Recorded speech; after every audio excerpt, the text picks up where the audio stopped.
and welcome to the very first MonoRants at the Movies. You may be used to hearing us rant about the boys, but we're doing something a little different today. As we enter the long dark tea time of the soul that is the wait for Season 3, we've decided to revisit some of our favourite films and express our love for them in barely understandable rants. As ever, I'm one of your hosts and jack of all trades, Mono, and with me, and looking very comfortable today, is my co-host and master of none, Kira. I am queen of the comfy sofa. Yes, she is. So for our first pick, we're going to be talking about 2006's Perfect Creature. It's a New Zealand horror, sci-fi, thriller. Noir. Genre bending. Yeah, a bit of a mashup. It's from writer-director Glenn Stanndring, and it features Dougray Scott and Saffron Burrows, among others, but they're probably the biggest names in it. Yeah, not nearly enough people know about this one, as far as I'm concerned. No, it is a beautiful little film. Yeah, no, it's a great one. We just happened to come across it back in 2007. We were living in New Zealand and just went to the cinema the first week or so that we were there. Really randomly, if you've ever been in Auckland and been to Sky City, which is where the cinema is, it is the scariest elevator I've ever been on in my life. Yes. No, sorry, not an elevator, it was an escalator. Yeah, scariest escalator I've ever been on. I swear to God, freaking Bond layer. Yeah. Because when you got to the top, you had to go across that walkway. Like, I know it was a wide bridge. Yeah. But you were up like 3-4 stories up in an atrium and you had to cross over to go into the cinema. And it was just, why? I don't know. Evil layer. Cinema architecture aside, that wasn't the only problem you had that day anyway either, because you got ID'd for a 16s film. Shut up. Okay, you were, 20 at the time? But still. 21? Okay, yeah. I would have been 21. Actually, I think I was just shy of 22 at the time. You got ID'd. And it was a Tuesday afternoon at like 3 o'clock. Yeah. And you really didn't like the implication that you were taking an underage girl to the cinema. No, I wasn't too happy with that. But there was obviously absolutely nothing else on at the time, because we went home, we got your ID, and we came back and we booked in for Perfect Creature, as opposed to just going and seeing something else. Yeah. And I'm really, really glad we did. Yeah, really small showing. I think it was a re-release because it did show at Cannes and it got a good bit of attention there. Yeah. Which prompted an international release. Yeah, it's possible it was just still running because it was a New Zealand film and we were seeing it in New Zealand. Yeah, New Zealanders do have an immense amount of national pride when it comes to their movies. It's a good and a bad thing. Yeah. We're the same, in fairness. Like, we'll fucking... come on, Aslan are still going. Yeah, true. Actually, do you know, I hope we don't have any Aslan fans listening. Yeah. And if you are an Aslan fan, stop listening. No. But yeah, as to what the film is actually about. It's an alternate timeline sci-fi. Steampunk. It is. It does have elements of steampunk to it. It's got elements of this kind of weird retro dystopian. It's a really, really hard movie to pin down visually in terms of what kind of era it's supposed to be, what style it's supposed to be. Yeah. Because the streets, I know it's set in the slum area of this city. So you get that, and the fact that the streets aren't paved, like they're dirt. And people are very traditionally dressed, but there's television and there's electricity and there's an understanding of genetics. Yeah, well, before we get too far into the world itself, I more meant let's give people a quick rundown of the plot. Basically, 300 years ago, new species was born into existence, which are called the Brothers. Yeah. The easiest way to describe the Brothers are vampires. Yeah, no, they're vampires. They do need blood, but it's a genetic... Yeah, it's taken as a genetic sign, and it's a sign from God, and they basically form this priesthood. Yeah, the genetic mutation that causes the brothers is seen as a sign from God that these new creatures were gifted to humanity to help them, and they're very long living. And they're also all male. Yeah, they're all male and end up studying science and genetics for the betterment of the world under the guidance of the church. Because that always ends well for everybody. Yeah, and the film itself then is set in the whatever the modern day is for that film. And one of the brothers has gone rogue, basically, and is killing humans. He's gone traditional vampire. Yes. As opposed to, and as I love her, rest her soul, Anne Rice vampires. Yeah. It's like, the rest of the Brotherhood very much fall into the Louis category of being very like contemplative, and they're there to serve, and you know it's a life of servitude to humanity. And Edgar's just going around eating everybody. Yeah, he's killing everybody. just nomming about. As rambling a plot description as that was, it's nearly the perfect contrast for the film itself. Yeah. Because it's a masterpiece in world construction. Because in the first few minutes, you get everything you need to know about the world. Oh, all the exposition is done so well. Just in the two, say, opening scenes, you have the birth of Edgar being shown. And there's a scientist saying, oh, this is the genetic marker to look out for. What is actually visually recognizable as DNA profiling? Yeah, it's genetic sequences. And there's a little talk between the two scientists that are there when Edgar is being born about kind of science and religion, and how this baby that's been born is a blessing and he's going to want for nothing because the Brotherhood are going to take him in. Yeah. So we already know that... Number one, they can do in vitro testing. Because that baby is not born yet. True. And that's something that is still quite risky today. Yeah, but when you see baby Edgar and you see the little vampire teeth... Nursing. No wonder they take them away from the mothers. Yeah. Sorry, they're born with freaking fangs. Also, the weird tone over the baby cry. Yeah. So it just gives it that very slight, the hair on the back of your neck. An otherworldly sense. Yeah. Yeah, when the baby is born, there's the weird cry, and then you see the teeth. It's very much like the Little Sisters in BioShock. Yeah, it's got that same to it. It's that same kind of quality to it. But yeah, just in that scene you find out, okay, so vampires exist. They're taken in by this thing called the Brotherhood, which is run by the church, and the church seem to have quite a lot of interest in science. Just in the first 90 seconds of the film. Oh, and they coexist completely peacefully. No brother has ever killed a human. That's then the following scene is we're introduced to the character of Augustus, who's another brother, and he's giving a lesson to these kids. He seems to be the Pope. Yeah, or the Archbishop. He's definitely important within the Brotherhood. He's quite old as well because these beings don't seem to die. Yeah, and he tells us that 300 years prior is when the first brother was born. Oh, it's described so beautifully. I don't even want to spoil it. The way that he describes it, I couldn't do justice. The story he tells. Yeah, the way he brings it about and he talks to the kids about it. Yeah.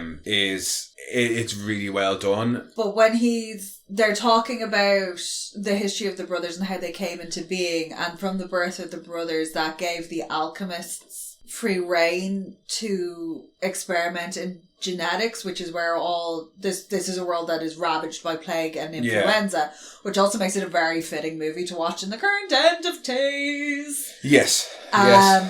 But part of the role of the Brotherhood is to study these influenzas and these plagues because they can study their mutations over a long time. Yeah, in the same way that scientists might study flies because they are quickly reproducing, the brothers can live for hundreds of years and see the effects of things on humans and therefore are set to work as scientists. But because of all of these plagues and influenzas that have been released upon the world, genetics itself has been banned. Yeah, so that's in the second scene you find out that the genetics that kind of not created the brothers but allowed them to see what the brothers were has now been banned. And then he has a quick conversation with our main character, Silas, played by Dougray Scott, and we get another little bit of information about how he tells him not to forget their history. That when brothers first appeared, they were hunted down and killed as monsters and as abominations. And, were it not for somebody recognising their potential, they might just be condemned to myth and nothing but a puzzle for anthropologists. Which is the schism from our timeline. Yeah, that's what I always take it as. He's talking about our world. Yeah. And this is their world. But it's beautiful, really quick and efficient and not clunky exposition and world building. I love it so much. The thing I love about this film is the fact that it's a really simple, direct story from A to B. It's a little snippet of life in this world. And they don't try and tack on 14 billion storylines. It's a thing I've found recently in newer movies is that they keep trying to cram more and more stuff in. More characters, more plots, more twists. And it just becomes overwhelming, and ultimately you don't care about any one person in particular. Yeah. Kong suffered quite badly Kong from that. Skull Island was very bad for that. There was too many people and you just didn't give a shit.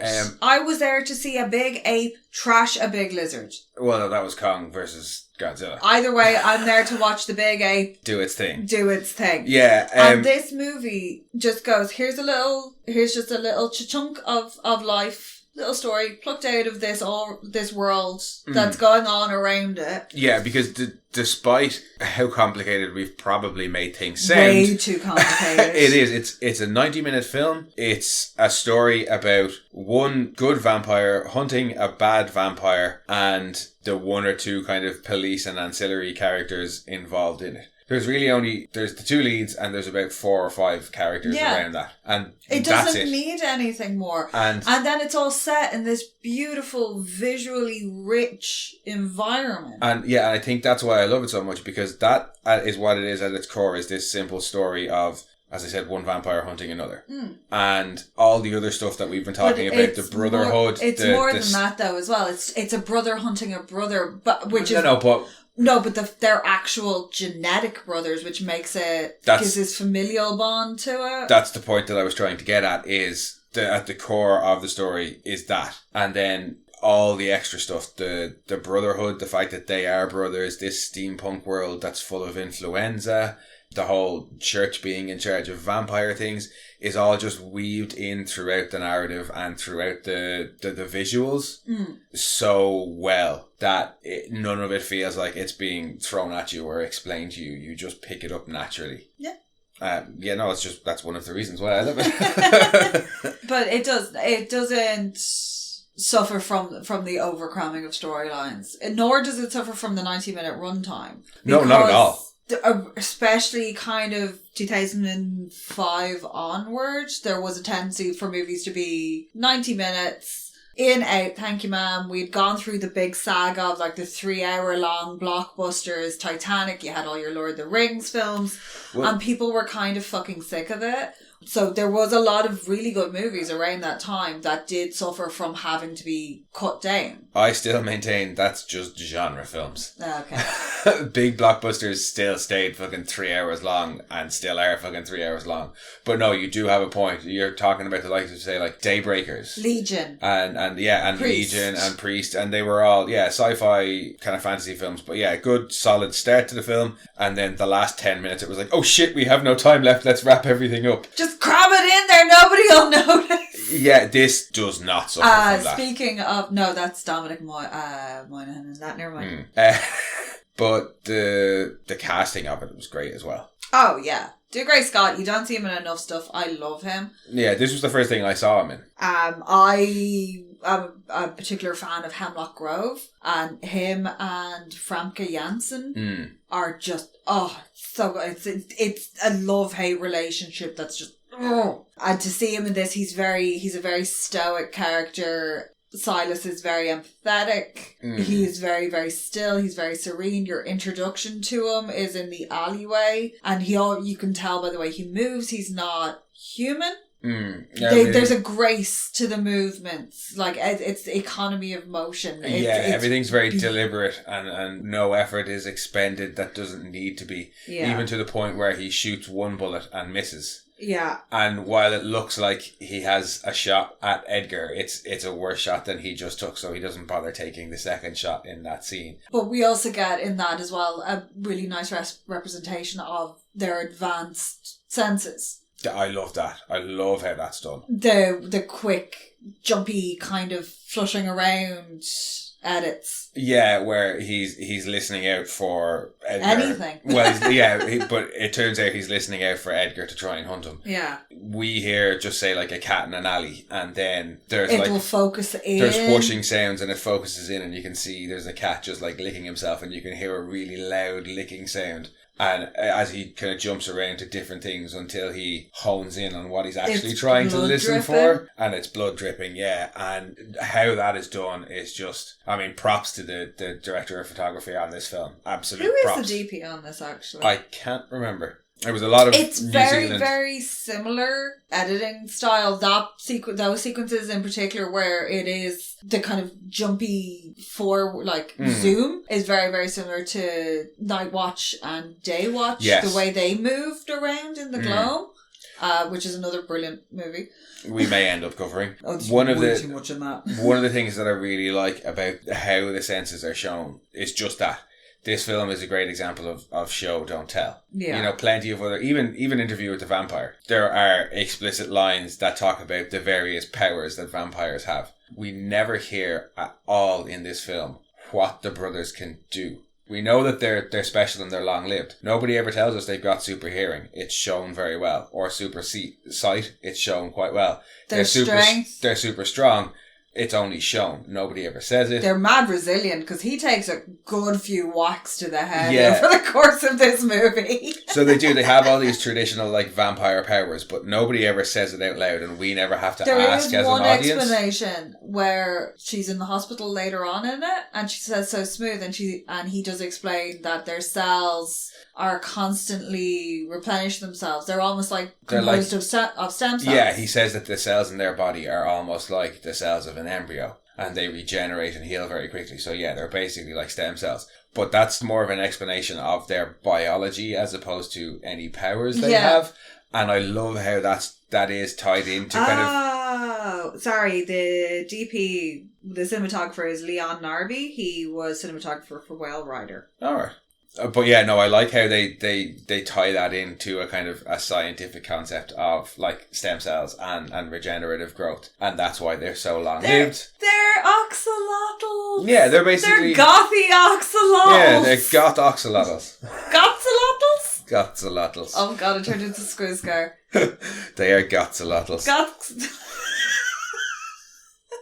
But yeah, no, that's why it's kind of so hard to pin down as to what genre it is. I would say it's a sci-fi vampire film. It's very, very heavily sci-fi. Whereabouts in sci-fi you want to put it, you could have that fight all day. Yeah, or it's alternate history sci-fi. It's sci-fi. It falls into sci-fi. Definitely. Honestly, it's where are you on this chart, Mr. Birdman? Are you closer to the bird or are you closer to the man? Closer to the man. No, closer to the bird. It's that kind of film. It's a sci-fi, but it does cover a broad scope. I even think that there's a secret film hiding inside it.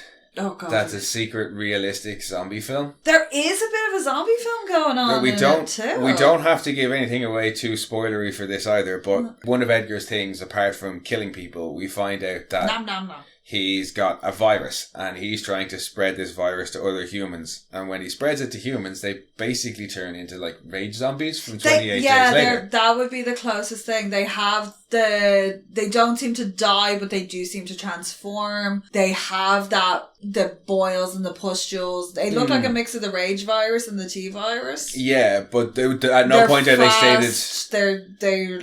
But at no point are they stated to be dead. No. They're still alive. They're just infected and want to attack they've people. seen that when they die, they do die. Yeah. And the response of this world that's a dystopia and ravaged with influenza and plagues is to quarantine the area, shoot anybody who tries to leave, and then burn it to the ground. Which is what would happen in real life if there ever was a zombie outbreak. Good plan. Yeah, that's my theory about a secret realistic zombie movie hiding inside Perfect Creature. No, but it does take that route as well. But it is that they are very much zombies. So there's an element of zombie film in this sci-fi vampire horror thriller. Yeah. If I had to nitpick, though, there's one or two small bits that I don't like. There's a bit of hammy writing here and there. They do get extremely heavy-handed with the main female character, Lily. She's a police officer. She's a detective. She's very well respected. She's kind of tough as nails. She grew up in the slums. She takes no shit. They do ham-fist her a little bit.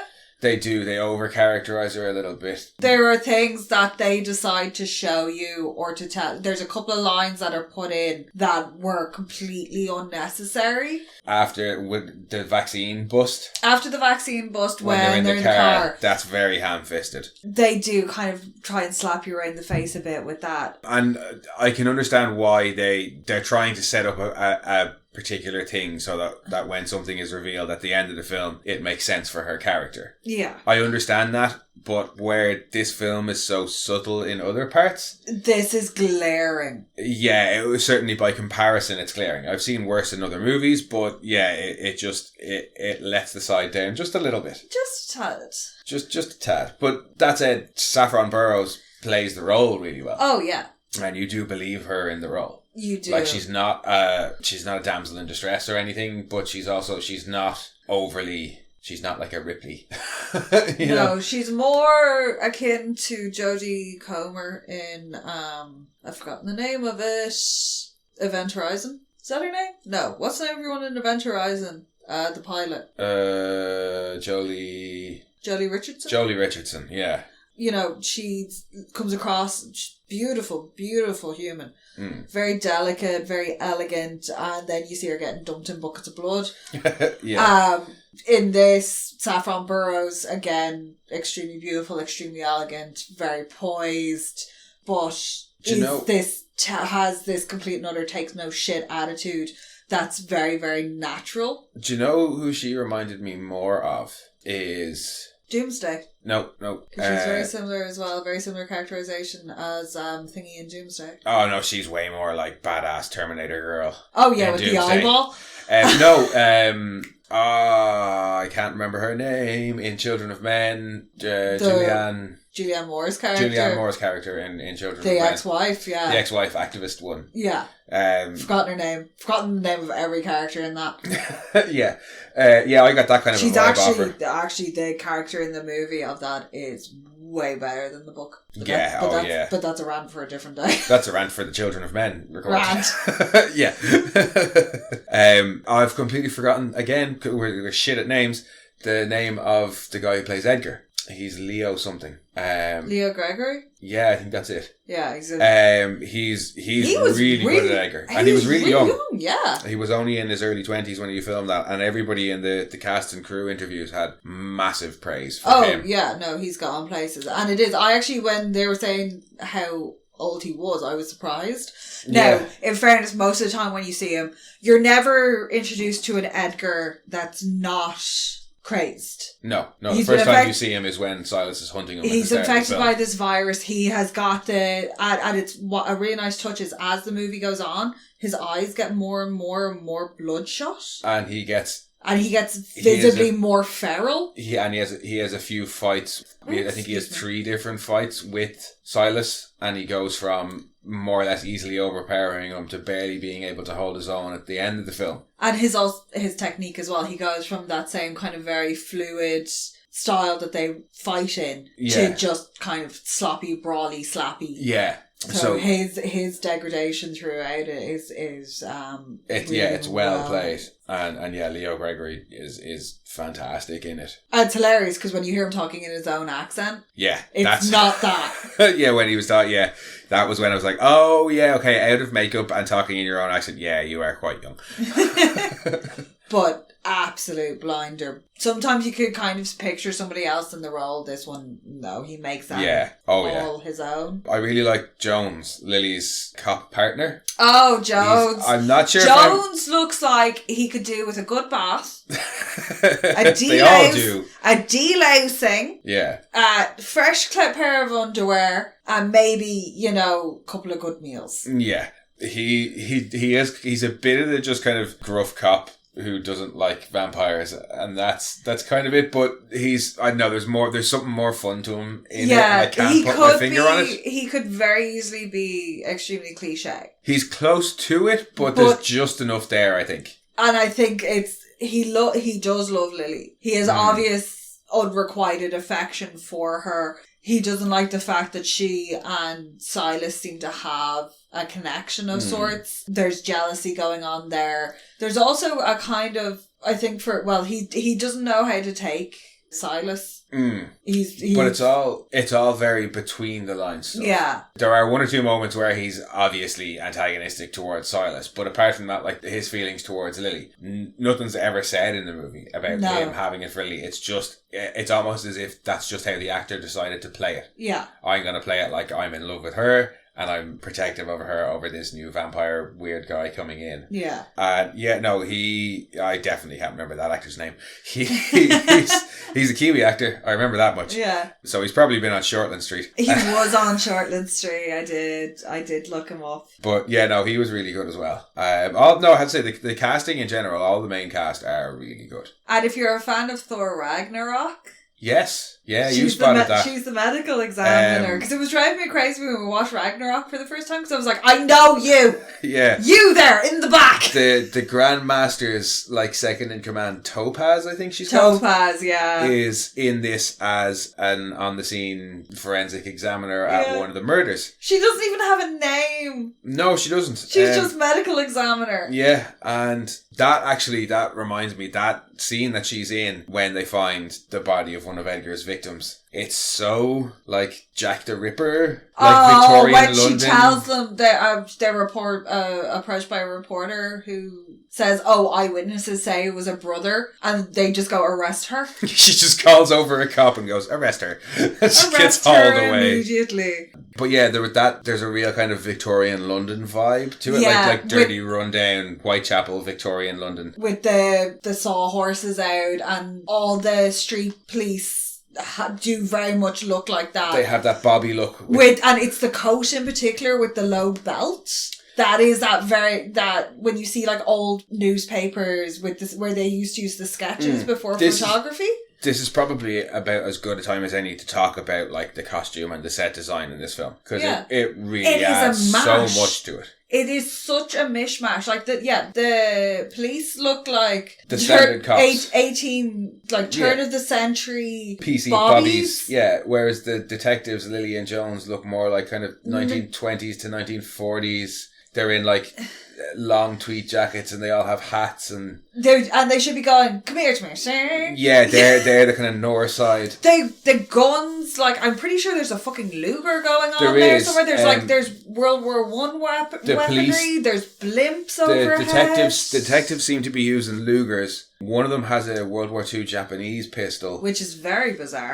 When they're trying to take down Edgar later in the film, there's a whole lot of guys who look like they're decked out like World War I soldiers with the helmets and the sniper rifles. Oh, the guys who look like they were the flamethrower. Oh, they have security for the Brotherhood. Yeah, and they have those like those World War I gas masks. You know, the real like atypical. Yeah, they look like fucking. They look like the guys Umbrella Corporation soldiers. Yeah, but they do have a trench warfare look to them. They do, and then there's weird things like at one point Silas gets in an elevator and just waves his hand and the doors close and the elevator goes down. The tranquilizer dart that he uses to shoot Silas. It's incredibly and the gun, and it's gold, and it's incredible. That is also a beautiful shot, by the way. They don't need to explain that they're shooting him with a tranquilizer because they show you it. Yeah. From the load all the way, and it follows you all the way through to it hitting him in the back and injecting it. Yeah. Yeah, no, I can't praise the visuals enough in this film. Even down to like, you know, like the set dressing and stuff like that. Like you were saying about the streets aren't paved.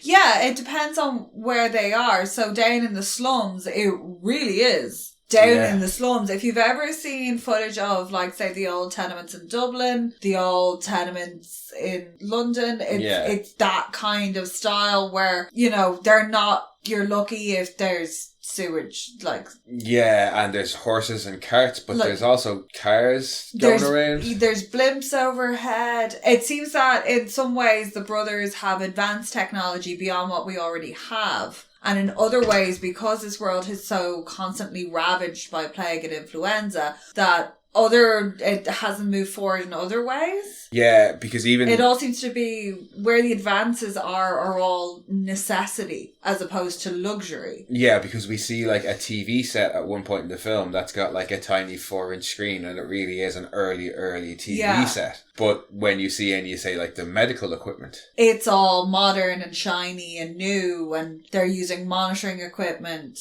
that's not far off what we have today. Yeah. Even, the beautiful, because of the way the church works for the Brotherhood. You're reading my mind, by the way, because I was just about to talk about that. Parishioners donate blood. Yeah. In rituals. And they have this amazingly ornate, because obviously it's the church and it's heavily influenced by the Roman Catholic Church in particular. It certainly seems so to be. So it does have this pomp and circumstance going on, and definitely. this audacious kind of lavish lifestyle where they're still, which the Roman Catholic Church does very much have, which is, look at all of our beautiful things, give us your money. But even so how they go about it with this... Yeah, they donate blood and you're seen doing it, and she has this like cuff that's very gothic-y. Yeah, they've basically heavy. They've tapped a vein to draw blood. Yeah. But there's this But they've made it carved, fancy. Yeah, there's this carved strap that's holding it on, and it's draining her into this very ornate like vase thing. It's a... and the brothers don't just drink from people, because when we see this woman donating blood, a guy walks past holding a tray that's got a jar and 2 very fancy glasses, and he pours a bit of blood in, and they drink the blood from the glasses. It's more similar to like an old school tureen. Like it's a big heavy silver base, a glass vessel, little tap on it. Yeah. And she's there, the woman who's donating blood is there in her finery, and like she's got her best jewels on, and she's quaffing away on champagne and having a chat whilst having a vein tapped. Yeah, and it's just, anytime it's kind of mentioned, it's mentioned in such a natural way. Joan says at one point, my mum donates blood twice a week just like everybody else, but don't expect me to kiss Silas's arse or something along those lines. Or kiss his ring. And but it's just about, it does seem to be about, well, everybody knows how much the brothers benefit mankind. They're also seen as these real high, holy, they're almost like living saints or something. So everybody's happy to donate to them. Yeah. But then you have the flip side of that as well, where sick people, or particularly devout people, are sometimes given vampire blood. Yes. And some say it helps them heal, or they get visions from it. It's almost like it's part, like a pilgrimage to Lourdes. You manage to get some brother's blood. Well, it's very, and a lot of the verbiage that they use is very similar to any of the iconographers that still exist today. There's a particular guy in Paris, and he will fast for 40 days and then paint. Yeah. To put himself in that very similar mindset. And it would be a parallel to how these parishioners go about their daily worship of the brothers. But it's all these, and everything we just talked about there is shown on screen in about 4 or 5 seconds. Yeah, and it's just accepted as part of the world. Yeah. This is life and this is the way it is. And, you're not... The thing that's really nice is you never feel like you're playing catch-up. No, as I say, we keep talking about all this stuff that probably makes it sound really complicated. But it is a very simple and easy to follow film. Yeah, there's a bad vampire, there's a good vampire trying to help him, or trying to catch him, who's aided by a policewoman who has a very emotional connection to the case. Yeah. And that's it. Yeah. But around that very simple story is... a whole world. Corruption. A whole world. There's corruption that seems to be... Well, you've got the Brotherhood and the Church, and the corruption that seems to exist in there. They seem to have some corruption to... The government seems to be like... Yeah. The Brotherhood and the Church seem to hold sway over the government and what they can and can't do. Yeah. And again... Well, they develop all the vaccines. They develop all the vaccines, so they have a lot of power in that way, because it'd be like, oh, we don't like what you were doing. Oh, this vaccine's taking longer. Yeah, well, there's a brilliant bit where Silas and Lily are kind of giving a briefing to the other police about Edgar and what he's done and how they're going to catch him. And one of the cops asks what Edgar did before he went mental, basically. And Silas says that he worked on the vaccines for the influenza, and says that if it wasn't for his work, most of you in this room wouldn't be alive today. Yeah. And I like that because it's almost like Silas is saying, don't disrespect him like that. Like, yes, he's sick and he's killing people now, and that's bad. But this is somebody who you need to respect. He's at least 100 years old. He's saved most of your lives. You talk with a bit of reverence. And the sad thing is, he's just been infected by his own disease, by something he was trying to cure. Yeah, so there is that element of hubris involved in it as well. Yeah, and now he wants to take over the world, and his mindset has changed to, well, why should we be subservient to them? We're clearly the superior being. Yeah, and there's a scene towards the end where Edgar talks about the existence of the brothers and the life of a brother. Oh, is to be ripped away from your mother at childhood. No, not at childhood. At birth. And away from the warm and the succor, and to not know loving affection, because they all seem to be very kind of stoic, and it's an all-male society that seems to be very kind of formal and cold and sterile almost. Yeah, to not be emotionally allowed, sterile, certainly. Yeah, and not to be allowed to form bonds with anybody outside of the brotherhood. There's a point that Silas makes of saying yours would be a good life to watch. Yeah, they're not allowed. Is so sad that, you know, they probably pick somebody every couple of decades, follow their life for a little bit, just for a change of pace, or to see somebody going through the motions of actually being a human. Yeah, because the brothers aren't allowed to take human mates. Any mates, realistically. Because, well, they're the church, so they certainly can't take another brother as a mate. Yeah. Ooh, celibacy. It works so well. So yeah, they're a celibate order, but I assume the reason behind that is that they would then have to watch the person that they love grow up and die. No, probably the reason that they're a celibate order is because nobody wanted them interbreeding. It seems to be a genetic mutation, and they understand that. Yeah, you can't produce a brother with a brother. But given the fact that they'd been around for 300 years at this point, it probably was, we'll lock them off away from our daughters. Don't want them muddying our good bloodlines. Oh yeah, there's a certain range of xenophobia going on. Sorry, I thought you meant from the vampire side. No, from the human side. Yeah, we don't want you making any like little half breeds or anything like that. Yeah, but when Silas says to Lily, yours would be a good life to watch, it's not. It should be creepy, but it's not. It's so sad. It's mournful, and it's almost as if he's saying, you know, if I were a human, I would totally try and bang you. But I can't, because I'm going to live forever, so I think I'll just watch your life and hope that you have a happy life. And like he could live vicariously through other people's happiness. And it does, Edgar's right, it does sound like a sad existence. One of constant especially servitude. For somebody like Edgar or like Silas who feels everything so strongly. You get that coming. He plays it really, really well. He's very, very reserved with his touch. But those that you do see him touch throughout the film is a sick child.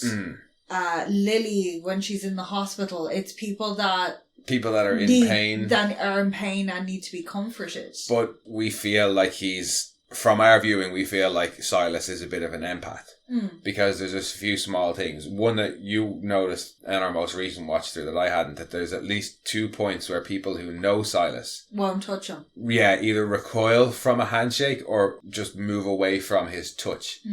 And then the other people that he does touch, at one point he hesitates to touch Lily, and then he actually does. So it's almost like he can read these people and feel what they're feeling. But again, it's never said. Because the two people that he goes up to and touches without hesitation are a very sick child. Yeah. And I think the police officer, the one that's beaten in the hospital. Yeah, well he does touch Augustus once or twice, the kind of the elder of the church. But I would assume it's a case of we see him at the start with a very young Silas. Yeah, so he's a parental figure. So he's a parental figure, and even if Silas can read people, he's probably been around him long enough as that side of him was developing that he can probably mask whatever he wants to mask from Silas. Speaking of him, I like how he's the only other he's the only aspect of like the Brotherhood, like the inner circle or the upper echelon of the Brotherhood that we ever see or hear. Yeah. Where other films, they might like Silas might be summoned before the Grand Council. There's none of that. Judge Dredd. Yeah. There's no summoning before a Grand Council. There's just orders are sent down from on high to Augustus just says, the inner circle wants you to take care of this thing or take care of that thing. And yeah, it is. It's all just done with such efficiency, I suppose. Yeah, well, it's the equivalent of the white smoke, black smoke out the chimney. Yeah. There is ceremony, and they do always constantly refer to it as, if it's in the rituals or if the rituals need it, you know. So they're dressing up this life in ritual and routine. That their long life and their like amazing abilities almost function as just a permanent miracle for people. Yeah. So you can see like there's rarely a question of atheism apart from Jones saying kind of well, they're walking around, they're physical, they're there, you can see them. So you can understand why a church with an order like the Brotherhood would be able to gain such power, especially in such a world that's desperate for their help. Yeah. Why they have such a sway in the government and government policy. It all makes sense. Like it all tracks with the world that's been built. It's one of those movies that every time you watch it, you find something new. Yeah, definitely. You'll notice something small.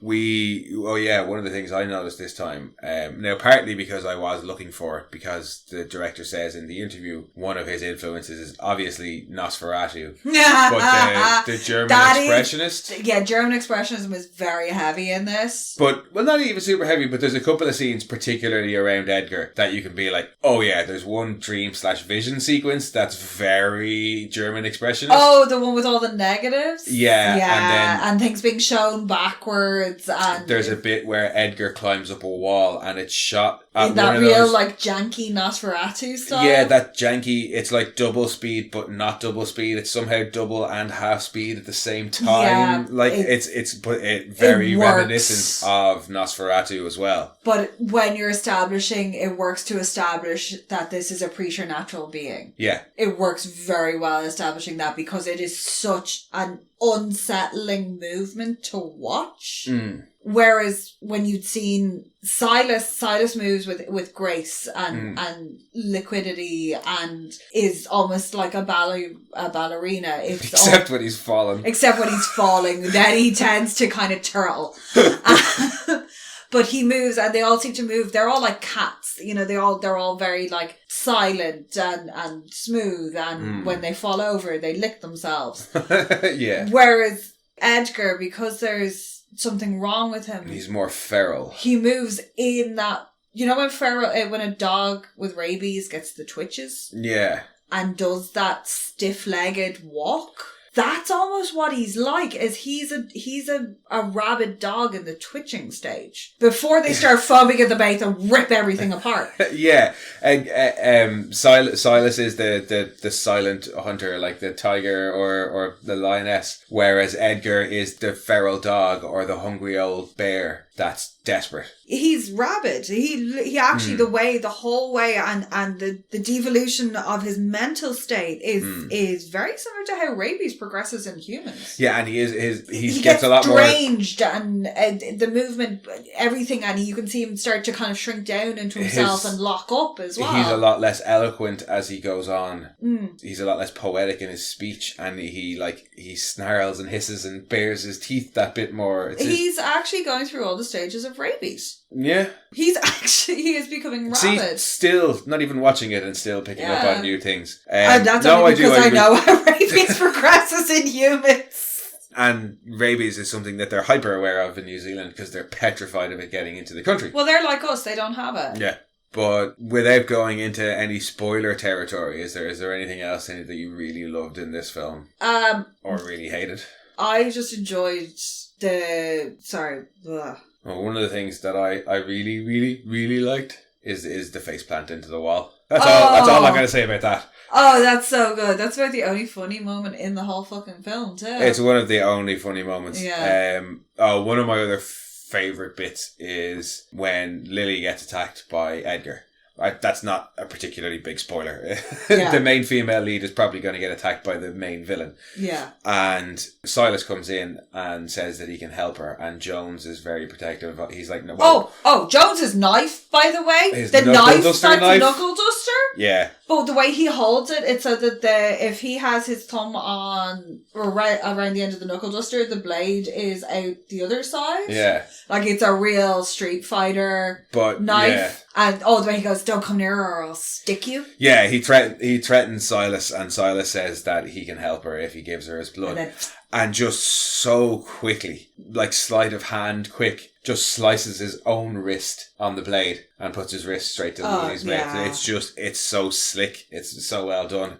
And then funnily, one of the things that I dislike the most about the movie is also knife related. When Silas is kind of getting conferred or like inducted higher up. They cut the back of his neck. They cut the back of his neck with a ceremonial sword. Sorry. But it looks terrible. It's the only bit that looks bad in the film. Anything revolving cutting or ripping near the back of the neck always freaks me out. I know, but I used to have the back of my neck pierced. I know, and you ripped it out. I ripped it out and I can't handle anything else like that. Yeah, there's only two things that stand out to me in this film as bad. One is the CGI rain on the building. Oh, sorry. Okay, yeah, there's like some 30 really, seconds of not really even, it's like 2 or 3 seconds of some really bad CGI rain. It's so bad.